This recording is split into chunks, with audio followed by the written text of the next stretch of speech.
Assalamualaikum warahmatullahi wabarakatuh. Alhamdulillah, Allahumma salli ala Sayyidina Muhammad wa ala alihi wa sahbihi wa barik wasallim. Saudaraku, hari ini kami ingin menyampaikan satu kisah yang sangat luar biasa. Satu kisah yang terjadi pada Nabi Musa alaihi salam. Saudaraku, Nabi Musa adalah salah seorang nabi yang mukjizatnya adalah langsung bisa berbicara dengan Allah Subhanahu wa taala. Dan Nabi Musa ini termasuk salah satu daripada nabi yang ulul azmi. Saudaraku, pada suatu hari Nabi Musa alaihi salam berdoa kepada Allah Subhanahu wa taala, semoga Allah memperlihatkan kepada Nabi Musa teman yang akan menjadi teman Nabi Musa ketika nanti berada di surga Allah Subhanahu wa taala. Ketika itu Nabi Musa sedang berdiri di satu tempat.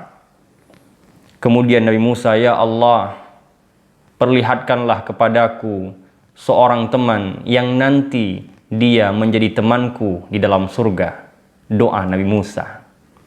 Ketika itu Allah Subhanahu wa taala berfirman kepada Nabi Musa, "Ya Musa, ya Musa, awwalu rajulin yamurru 'alaika huwa rafiquka fil jannah." Wahai Musa, wahai Musa, lelaki yang pertama lewat di hadapanmu nanti, dia adalah temanmu di dalam surga. Ketika itu Nabi Musa alaihi salam sedang berdiri di satu tempat. Lelaki yang pertama lewat di hadapannya, dia adalah akan menjadi teman Nabi Musa di dalam surga. Nabi Musa alaihi salam kemudian menunggu siapa yang akan lewat. Nabi Musa berpikir mungkin yang akan lewat adalah seorang nabi. Mungkin yang lewat adalah seorang yang sangat populer ketaatannya, seorang yang sangat terkenal kesalehannya.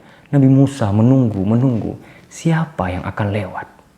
Faj'ah, tiba-tiba ketika Nabi Musa sedang berdiri, lewatlah seorang pemuda. Seorang pemuda biasa yang tidak terkenal, yang tidak populer kesalehannya dan ketaatannya. Ketika itu Nabi Musa heran, karena Nabi Musa tadi memikirkan mungkin yang lewat adalah seorang yang sangat saleh, seorang yang sangat terkenal ketaatannya. Kemudian lewatlah seorang lelaki biasa, anak muda. Nabi Musa alaihissalam melihat anak lelaki, anak muda itu dan mengikuti anak muda itu kemana dia berjalan, kemana dia pergi. Anak muda ini. Kemudian Nabi Musa mengikuti anak muda dan melihat dari jauh, mengikuti dan melihat dari jauh. Setelah itu anak muda itu masuk ke dalam satu rumah. Masuk dalam satu rumah. Biasa rumah dulu kala, biasa terbuka begitu. Hanya sebagai tempat naungan saja. Anak muda itu masuk ke dalam rumah tersebut. Dan di dalam rumah itu ada seorang perempuan yang sangat lemah, yang sudah tua renta. Kemudian anak muda itu membawa air di hadapan perempuan itu. Kemudian membawa makan di hadapan perempuan itu. Setelah itu anak muda menyuapi makanan kepada perempuan tersebut, memberikan air kepada perempuan tersebut, menggantikan pakaian perempuan tersebut, dan seterusnya. Setelah anak muda menyelesaikan memberikan, menyuapi makanan kepada perempuan itu, memberikan minum, kemudian anak muda itu membereskan rumah, membersihkan rumah, dan keluar seperti biasa untuk bekerja. Sedangkan di sana ada Nabi Musa yang sedang memperhatikan perilaku dan pekerjaan yang dilakukan oleh anak muda itu. Kenapa sampai dia menjadi temanku nanti di surga? Di dalam hati Nabi Musa. Ketika itu keluar anak muda, Nabi Musa menghampiri anak muda itu dan bertanya, "Wahai anak muda, siapa perempuan yang ada di dalam rumah kamu tadi?" Anak muda itu menjawab, "Innaha ummi." Dia adalah ibuku. Nabi Musa menjawab, "Ibumu?" "Iya, dia adalah ibuku." Sedangkan anak muda itu tidak tahu bahwa yang bertanya itu adalah Nabi Musa. Tidak tahu. Yang bertanya adalah Nabi Musa. Anak muda itu tidak kenal Nabi Musa.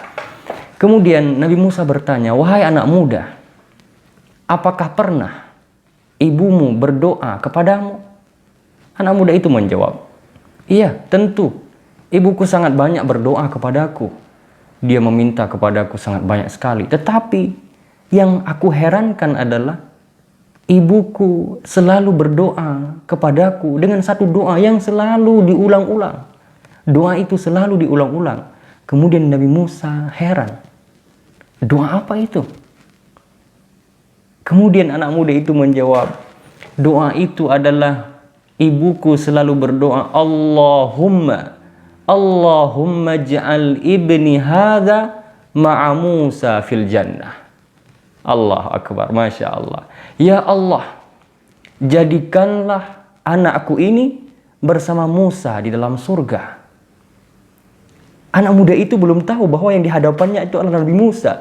Kemudian dengan terkejut dan sangat luar biasa, Nabi Musa mengatakan, "Abshir ya Abdullah, abshir ya Abdullah, berbahagialah wahai hamba Allah. Sesungguhnya doa ibumu telah diterima oleh Allah Subhanahu wa Ta'ala.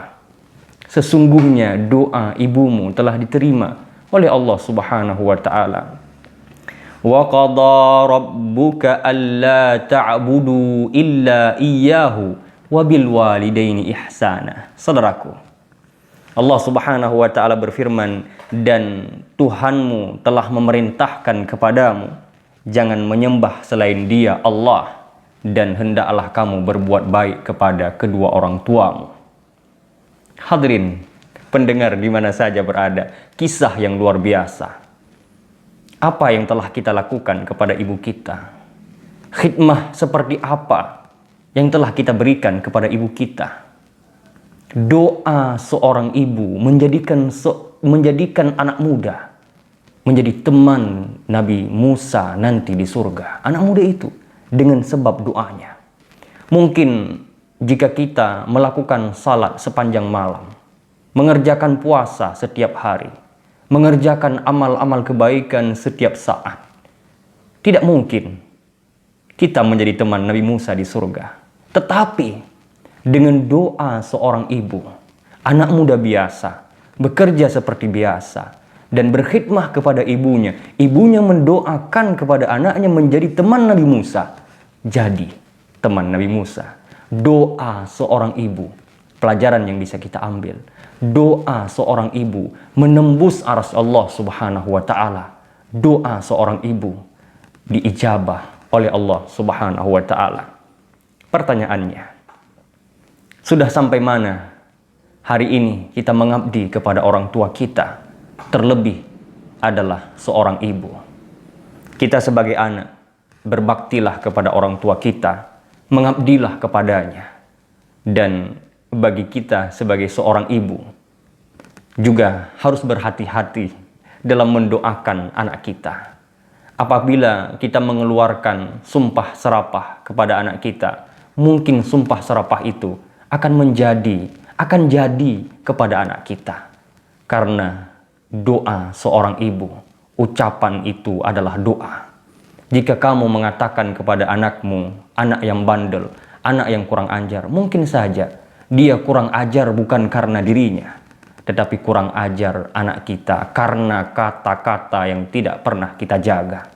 Wahai para ibu di luar sana, berhati-hatilah dalam mengeluarkan kata-kata kepada anak kita.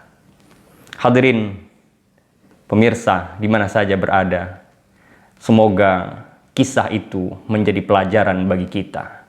Kullu qissatin ibar. Setiap kisah itu ada pelajaran. Kita sebagai seorang anak, berbaktilah kepada orang tua kita, ibu terlebih dulu. Kemudian berbaktilah kepada bapak kita. Dan kita sebagai seorang ayah dan sebagai seorang ibu, berhati-hatilah dalam mengeluarkan kata-kata. Terima kasih atas segala perhatian. Mohon maaf atas segala kekurangan. Wabillahi taufiq wal hidayah. Wassalamualaikum warahmatullahi wabarakatuh.